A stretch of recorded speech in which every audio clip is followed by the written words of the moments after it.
Hey everyone, it's Tracy Michelle, and I just wanted to post a little something here to talk about how excited I am about the release of the book You Are Your Best Thing, um, Vulnerability, Shame, Resilience, and the Black Experience. I am one of 20 something authors um, who contributed essays to this collection. It is edited by the phenomenal Tarana Burke. You know her as the founder of the Me Too movement, as well as researcher and scholar and just all around cool person, Brene Brown. Um, and I've posted, as part of the promotion for the launch, I posted one of the quotes from my book. And I've had some questions about it and about my essay. So I just wanted to pop on and talk a little bit about that. And feel free, if you have any questions, to post them in the comments. I'd be happy to respond. I want to say the last few years, I've become extremely clear about the mission of my work, my creative work. I know that I feel strongly that I want to create work to help folks heal, and to present a myriad of ways healing can happen.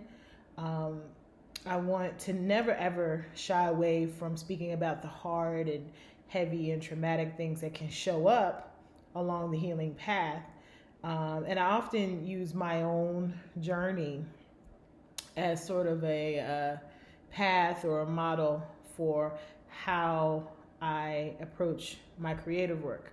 I want to let people, and Black folks specifically in particular, know that we are worthy, we are loved, and that healing, internal and collective, is possible despite the trauma of insert your trauma here, right?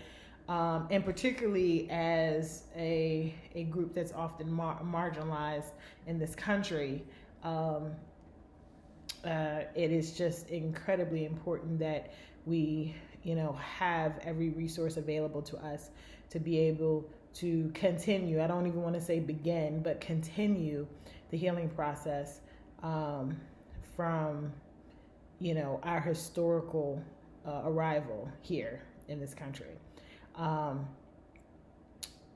When I was asked to participate in this amazing project, I knew that my focus would be on faith communities, right? The Black church specifically. So here's the thing. I remember watching in awe, and I actually opened the essay talking about this, the elder women of the churches of my childhood, the way they worship, their presence.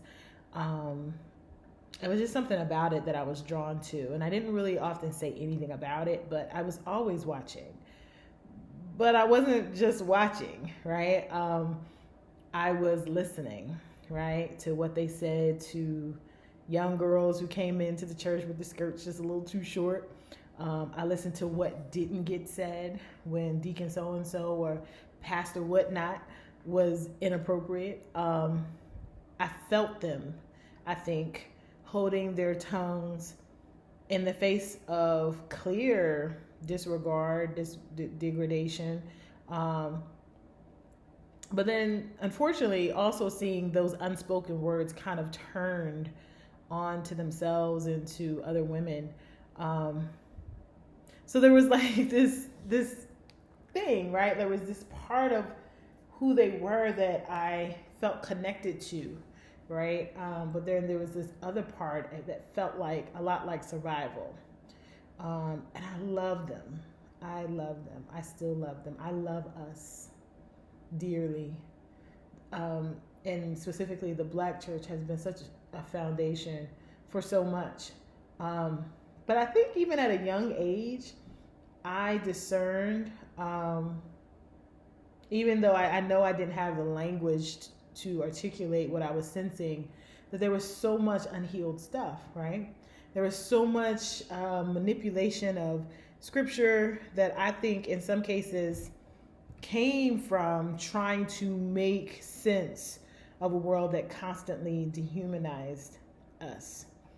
And so there's this grasping of certainty, right? You know, we have to make sense of this thing, right? And I think, you know, coming to a point in my own journey where having to release some stuff, but not really wanting to release that the high worship of those elder women, like what I saw in those particular moments, and then having to figure out what that looks like. So I think I've always had a burden for this part of the work of healing. And so I just spent a lot of, I guess, words in my essay unpacking that for myself, but also for the reader.